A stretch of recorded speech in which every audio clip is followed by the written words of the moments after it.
नमस्कार दोस्तों, मैं कुणाल कालरा आपका बहुत बहुत स्वागत करता हूं। आज का हमारा क्वेश्चन है what is numerology of my name, या which numerology number is good for my name, या फिर lucky number, which number is lucky, मतलब कौन सा नंबर लकी है मेरे नाम के लिए।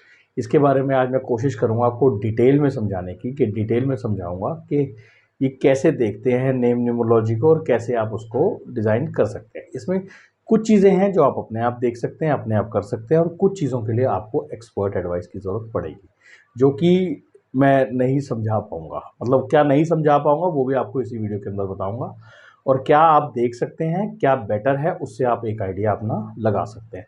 तो कोशिश करूँगा, इस पे कई क्वेश्चंस आते हैं कि आप डिटेल में बताइए, तो मैं डिटेल में आज बताने की कोशिश करूँगा इन्हीं क्वेश्चंस के माध्यम से।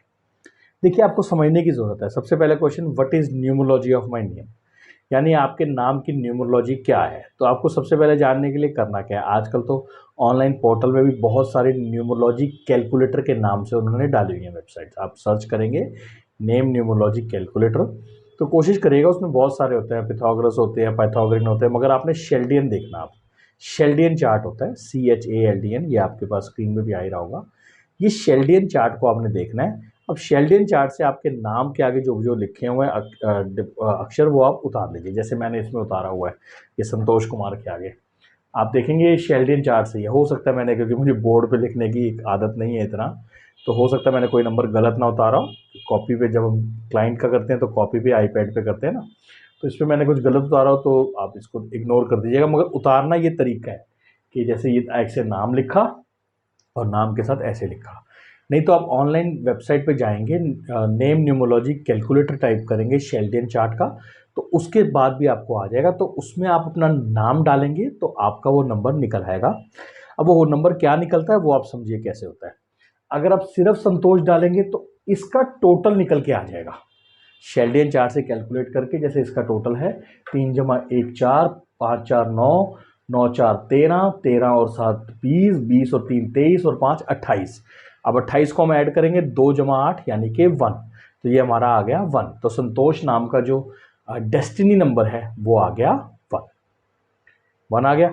अगर हम पूरे नाम को डालेंगे संतोष कुमार, तो समझ लीजिए वो पूरे नाम का टोटल आ जाएगा। अभी तक 1 आ रहा था, आप इसको अलग लिखिए 1।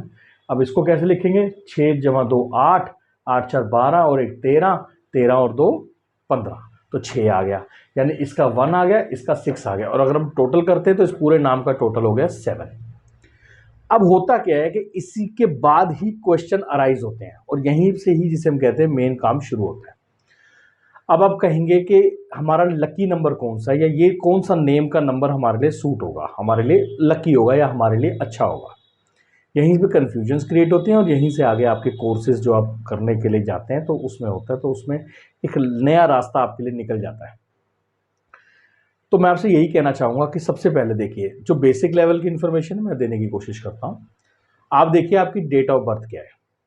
अगर मान लीजिए आपकी डेट ऑफ बर्थ 6 है, या आपकी डेट ऑफ बर्थ 7 है। अब मान लीजिए आपकी डेट ऑफ बर्थ 7 है, 7 16 या 25 है, तो ये पूरा नाम आपको सूट करेगा डेस्टिनी नंबर से।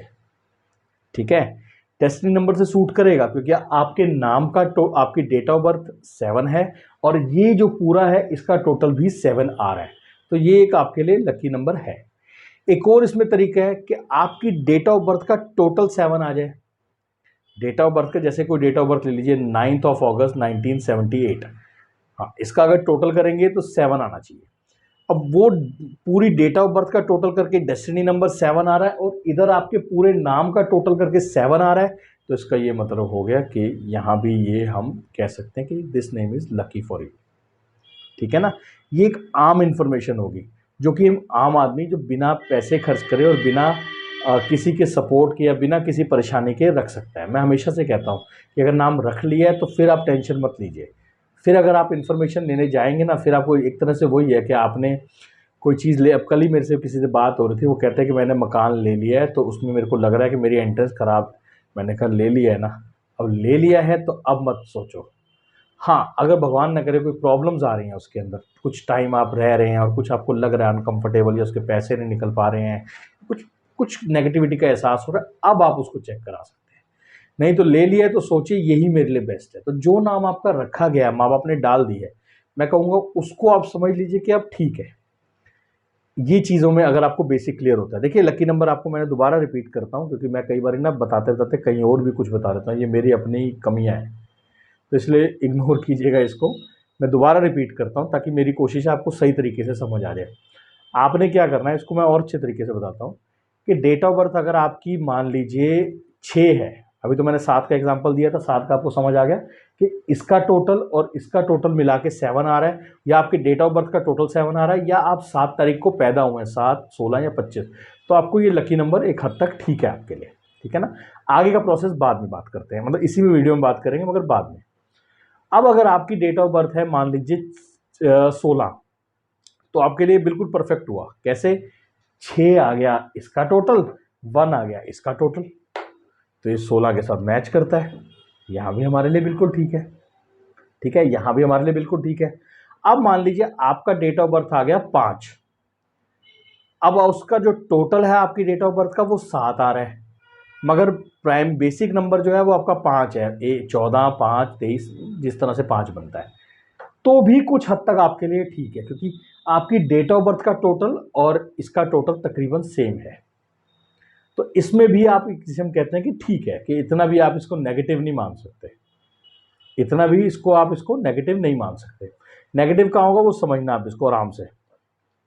एक ये तरीका हो गया, एक हो गया कि बिल्कुल ही मैच नहीं कर रहा, ना आपका ये नंबर मैच कर रहा है, ना आपका ये वाला टोटल मैच कर रहा है, और आपकी डेट ऑफ बर्थ के भी टोटल से मैच नहीं कर रहा, और आपके डेट ऑफ बर्थ के बेसिक नंबर से भी मैच नहीं कर रहा। अब सिचुएशन आ गई यहाँ पे कि अब आपको होगा कि मुझे नाम चेंज कराना है, मेरे नाम के अंदर प्रॉब्लम है। अब हम में से आप अलग अलग एस्ट्रोलॉजर से मिलेंगे और सबकी अपने हिसाब से वो बताएंगे, क्योंकि ये आप हमेशा याद रखना, 10 एस्ट्रोलॉजर 10 डिफरेंट ओपिनियंस, सबका एक्सपीरियंस अलग है और सबकी अपनी कैलकुलेशन है, ठीक है। मैं जो करता हूँ मैं आप लोगों के साथ शेयर करता हूँ, बाकी का मैं सुनता भी कोशिश करता हूँ नहीं, और इसलिए मैं आपको जो मेरे पास इन्फॉर्मेशन है वो मैं आपको बताता हूँ। देखिए, मैं सबसे पहले ना अंदर के कॉम्बिनेशंस चेक करूँगा कि अंदर के कॉम्बिनेशंस कितने पॉजिटिव हैं। जैसे 1-5 का combination is the positive combination, ठीक है, तो हम इसको एक्सेप्ट कर सकते हैं। अब इसमें हमने देखना है कि 5 डबल हो गया, आपकी डेट ऑफ बर्थ में 5 डबल है या नहीं है। मान लीजिए आप 1955 की पैदावाइश है, पैदा हुए हैं, तो आपको ये ठीक रहेगा आपके लिए, मतलब कुछ हद तक पॉइंट्स दिए जाएंगे इसमें। सॉरी, 1-5 कॉम्बिनेशन ठीक है, 5-4 कॉम्बिनेशन थोड़ा सा नेगेटिव है, डेट ऑफ बर्थ के अगर अंदर है तो ठीक है। अंदर के कॉम्बिनेशंस आप चेक कीजिए कि कैसे आपकी डेट ऑफ बर्थ के साथ मैच कर रहे हैं, नहीं कर रहे हैं। अगर अंदर के डेट ऑफ बर्थ की कॉम्बिनेशंस आपके साथ मैच कर रहे हैं, अब जैसे इस नाम के अंदर कुछ ऐसा नेगेटिव नहीं है क्योंकि 3 डबल है, इतना प्रॉब्लम वाली बात नहीं है। कई बार किसी के अंदर ना 2 मल्टीपल टाइम्स होते हैं, अब उसकी डेट ऑफ बर्थ में है तो हम उसको कहेंगे कि ठीक है कि चल जाएगा, मगर अगर उसकी डेट ऑफ बर्थ में है तो हम उसको अगर नया नाम डिज़ाइन कर रहे हैं तो हम कहेंगे नहीं डालना हमने उसमें। ऑटोमेटिकली एक आदमी इमोशनली बहुत वीक पैदा हुआ है, इमोशनली वो कॉम्बिनेशन ऐसे लेके पैदा हुआ है जो बहुत वीक है, ऊपर से नाम को भी हम उसके कंपैटिबल करने के चक्कर में उसके नाम के अंदर भी ये सारी चीज़ें डाल देंगे, तो आपको लगता है कि हम उसको नेम का सपोर्ट दे रहे हैं। आप इसको नेम का सपोर्ट मानते हैं, मैं इसको नेम का सपोर्ट नहीं मानता, हम उसको और इमोशनली नाम से भी वीक कर रहे हैं। देखिए, हर डॉक्टर का अपना इलाज करने का तरीका होता है, मेरा मानना यह है कि अगर उसको emotionally weak date of birth में डला है जिसको हम चेंज नहीं कर सकते, तो हम नाम में क्यों ना कुछ ऐसे कॉम्बिनेशंस डालें, अभी नेम सेलेक्ट नहीं हुआ तो कुछ ऐसे कॉम्बिनेशंस डालें जिसके अंदर उसको ये इमोशनल सफरिंग को संभालना आए। कुछ कॉम्बिनेशंस ऐसे होने चाहिए जो उसको स्ट्रांग बनाए। मैंने आपको कहा था ना मैं क्या नहीं समझा सकता, ये कॉम्बिनेशंस अंदर के मैं बहुत सारे हैं, ये दिमाग के अंदर तो मेरे चलते रहते हैं। मेरे से कई बार किसी ने बोला कि आप पढ़ाने की कोशिश कीजिए, मैं नहीं पढ़ा पाता, ये मेरी अपनी वीकनेस है कि मैं नहीं पढ़ा पाता, क्योंकि मेरे को पता नहीं है वो कॉम्बिनेशंस कैसे कैलकुलेट स्पॉन्टेनियस होते हैं। माँ बाप की डेट ऑफ बर्थ देख के, उसकी डेट ऑफ बर्थ देख के चाइल्ड की, फिर उसकी कुंडली देखता हूँ मैं, तो कुंडली के अंदर दिखता है मुझे कि आगे वाला अगर ट्रबलसम है कुछ पीरियड उसका, बच्चे की ट्रबलसम है लाइफ, तो उसको मैं ऐसे कॉम्बिनेशंस ना डालूं जिसके अंदर 8 4 कॉम्बिनेशन आए। किसी का सरनेम नहीं चेंज कर सकते, सरनेम तो रहेगा वही। सरनेम के अंदर कुछ कॉम्प्लिकेशंस हैं तो हम नेम में उसको बैलेंस करके देते हैं, तो कोशिश करते हैं कि हम उसको बैलेंस करके दें। मतलब ये बैलेंस करने की मैं अपनी तरफ से कोशिश करता हूँ। तो अगर आप कहते हो ना लकी नंबर, तो लकी नंबर जैसे हम कहते हैं ना कि हर लेवल की एक अपनी पढ़ाई होती है, कि स्कूल के बच्चे को अगर आप एमबीए की बुक्स दे दोगे तो उसके लिए वो पागलपंती रहेगी, उसके लिए मतलब कंफ्यूजिंग होगा। और एक एमबीए के प्रोफेसर को बोलो एबीसीडी पढ़ा दे तो वो बच्चा भी भाग जाएगा उसको देखे, क्योंकि उसको आएगा ही नहीं एक्ट करना। इस हिसाब से अगर हम बेसिक से थोड़ा सा ऊपर चल के बात करें ना, तो हमें अंदर के कॉम्बिनेशन पे ध्यान देना है। बाहर का तो आप अपने हिसाब से सिलेक्ट कर लीजिए, 100 नाम आएंगे उसमें, देखिए बेसिक मेरे साथ मैच कर रहा है। लकी नंबर की बात फिर मैं कह रहा हूँ कि मैं कहीं स्किप कर गया हूँ। नाम का टोटल कीजिए, अगर वो आपके डेट ऑफ बर्थ का टोटल आ रहा है वेल एंड गुड। सरनेम का टोटल कीजिए, दोनों का टोटल मिला के भी आपके डेट ऑफ बर्थ का टोटल आ रहा है या आपके डेट ऑफ बर्थ के डेस्टिनी का टोटल आ रहा है, डेस्टिनी नंबर आ रहा है, तो भी आपके लिए लकी है। बट अंदर के कॉम्बिनेशंस आपको बड़े ध्यान से देखने हैं कि वो कॉम्बिनेशंस आपकी डेट ऑफ बर्थ के साथ हैं। अगर हैं तो भी आपने ये देखना है कि कहीं वो गलत कॉम्बिनेशंस हैं तो हमने नाम में नहीं डालने। अगर डेट ऑफ बर्थ में कुछ गलत कॉम्बिनेशंस हमारे पास हैं जो कि बाय बर्थ आए हैं, उसमें हम कुछ चेंज नहीं कर सकते, मगर नाम में हमने वो कॉम्बिनेशंस नहीं डालने। प्लस हमने नाम में ऐसा कॉम्बिनेशन डालना कि अंदर के कॉम्बिनेशंस वैसे ना बने और बाहर का टोटल सेम बन जाए, जिससे हमें उसको सपोर्ट मिल जाए। एग्जाम्पल के तौर पे अगर नाम का टोटल 7 है तो हम सॉरी डेट ऑफ बर्थ का टोटल 7 है तो नाम का टोटल हम उसको 4 दे सकते हैं, एक कॉम्बिनेशन हम बना सकते हैं। ये थी कुछ चीज़ें जो मैं अपने क्लाइंट्स के साथ करने की कोशिश करता हूँ, जिससे ताकि ये चीज़ें मतलब किसी का लॉस ना हो पाए, किसी का कुछ प्रॉब्लमेटिक वो ना हो पाए। बाकी नेम करेक्शन के अंदर हमने यही देखना है कि अंदर के कॉम्बिनेशन ना बिगड़े, ये ना हो हम एक्स्ट्रा के लगा दें और उसके बाद नंबर तो डबल हो गया ना, तो वो उसको टेम्पररी तो बेनिफिट हो जाए और बाद में आगे कोई मतलब प्रॉब्लम ना हो। तो हमने कुछ देखना है कि हमने कुछ जो अंदर के भी चेंजेस करने हैं वो देख और सोच समझ के करने हैं। आशा करता हूँ मैं दी गई जानकारी ठीक लगी होगी, कुछ ज़्यादा ही बड़ा वीडियो हो गया, तो आपसे जल्दी मिलता हूँ एक नई वीडियो के साथ। तब तक के लिए नमस्कार।